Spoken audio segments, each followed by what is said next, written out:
Que faut-il aux républicains? Que faut-il aux républicains? Il faut du fer, du cœur, du pain. Il faut du fer, du cœur, du pain.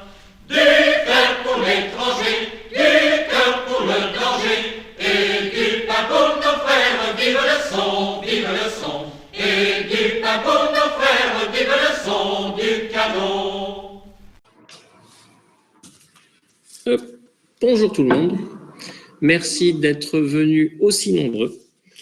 Donc aujourd'hui, pour cette troisième réunion publique avant l'élection des législatives le 12 juin, je vais faire une petite présentation de République souveraine, de ce que doit faire constitutionnellement un député, de ce que je défends comme programme et aussi de ce que peut faire hors de la Constitution un député.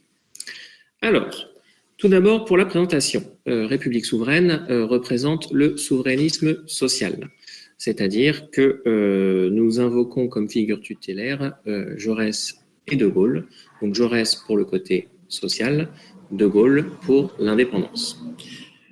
Pour replacer ça dans un arc politique plus contemporain, on pourrait parler de chevènement, mais ça serait problématique au jour d'aujourd'hui, étant donné qu'il a rejoint Emmanuel Macron et que les idées qu'il pouvait défendre en 2005, par exemple, semblent bien lointaines. En tout cas, c'est ce flambeau-là, donc du social et en même temps de l'indépendance, que nous avons repris.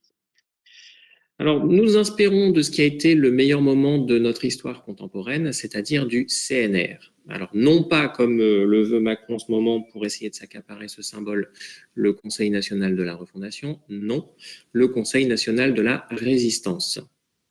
Ce Conseil national de la résistance, c'est un ensemble de personnes qui sont de tous bords politiques, qui vont de la gauche à la droite, en passant par l'extrême gauche et l'extrême droite. On y avait les communistes, on y avait des gaullistes, on y avait des socialistes. C'était vraiment un panel politique complet qui est à peu près la seule configuration qui permet de discuter et d'avancer.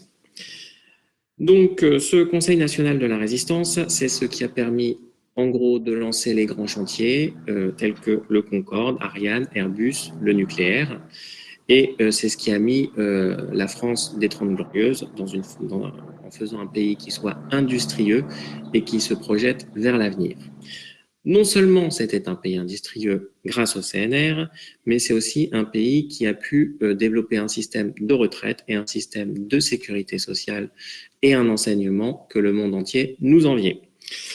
Sachant qu'aujourd'hui, la retraite et la sécurité sociale, c'est plus vraiment un système que le monde entier nous envie, surtout avec Macron qui passe derrière pour tout détruire. Sur la question du Frexit, sommes-nous pour le Frexit ou pas?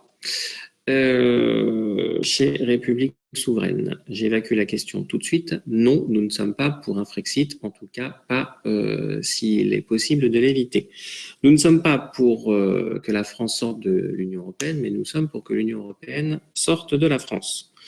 Donc ça passe par un bras de fer pour tout simplement ne pas appliquer ce qui nous semble inapplicable dans notre programme politique, surtout sur ce qui requiert notre attention, le social, puisque un programme social n'est pas applicable aujourd'hui dans un espace aussi libéral.